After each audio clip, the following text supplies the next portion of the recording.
श्रीशिवताण्डवस्तोत्रम्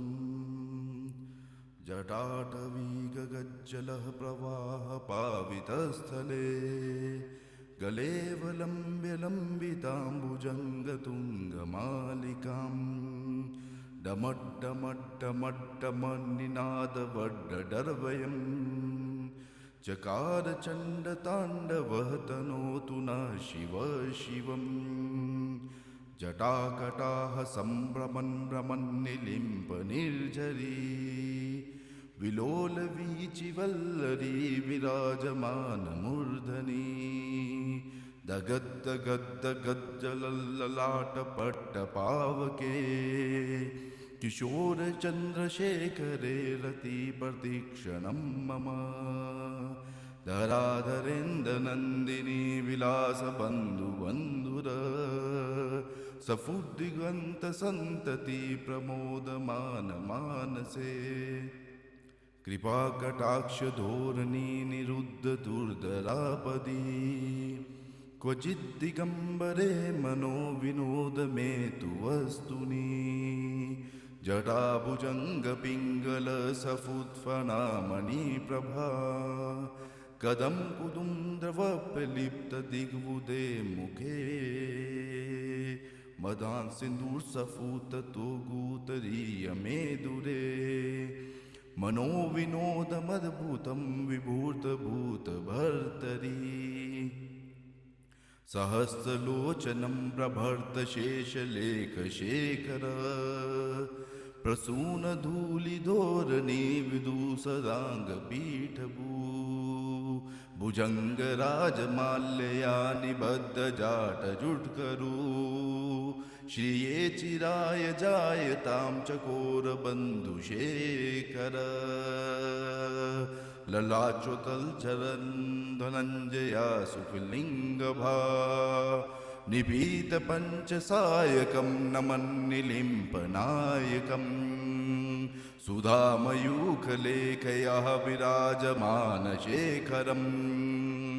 महाकपालिसम्पदे शिरोजटालमस्तु न करालबालपट्टिकादगद्दगद्दगज्ज्वलल् धनञ्जयाहुतीकृतः प्रचण्डपञ्चसायके धराधरेन्द्रनन्दिनी कुचाग्रचित्रपत्रक प्रकल्पनैकशिल्पनीतिलोचने रति मम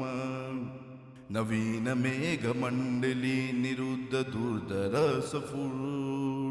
कुहूनिशोधनीतमः प्रबन्धबन्धगन्धर निलिम्पनिर्झरीधरस्तनोतु कृतिसिन्दूरः कलानिधानबन्धुर श्रियं जगद्धुरन्धर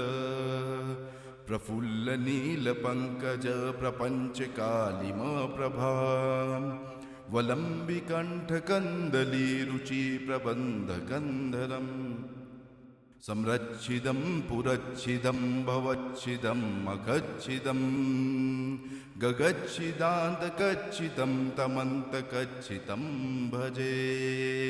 अखर्व सर्वमङ्गलाकलाकदम्बमञ्जिरी रसप्रवाहमाधुरी व्रजम्भणा मृदुवृतम् सम्रान्तकं पुरान्तकं भवान्तकं मकान्तकं गजान्तकान्धकान्तकं तमन्तकान्तकं भजे जयत्वदर्वविभ्रमन् भ्रमद्भुजङ्गमश्वस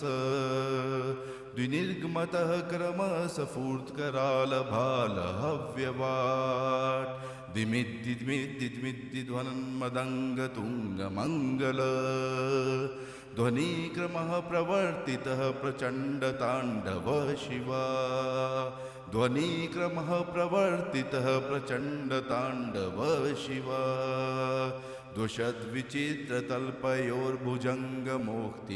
द्विषद्विचित्रतल्पयोर्भुजङ्गमोक्तिकर्षजोर् गरिष्ठरत्नलोष्टयो सुहृद्विपक्षपक्षयो त्रिनारविन्दचक्षुषो प्रजामही महेन्द्रयो सम्प्रवर्तिक कदा सदा शिवं भजाम्यहम् कदा निलिम्प निर्झरी निकुञ्जकोटरे वसन् विमुक्तिदुर्मती सदा शिरस्थमञ्जली वहन् विलोललोललोचनोललामभाललग्नक शिवेति मन्त्रमुच्चरन् कदा सुखी भवाम्यहम् इमं हि नित्यमेव मोक्तमुक्तमोक्तकं स्तवम् पठं स्वरन् वरन् नरो विशुद्धिमेति सन्ततम् हरे गुरो सुभक्तिमाशु याति नायथां गतिम् विमोहनं हि देहिनां सुशङ्करस्य चिन्तनम् विमोहनं हि देहिनां सुशङ्करस्य चिन्तनम् विमोहनं हि देहिनां सुशङ्करस्य चिन्तनम् पूजावसानसमये दशवक्त्रं गीतं यः शम्भुपूजनपरं पठति प्रदोषे तस्य स्थिरां रथगजेन्द्रं तुराङ्ग्यां युक्त्वा लक्ष्मी सदैव सम्मुखी प्रददाति शम्भो ॐ नमः शिवाय नमो नमः।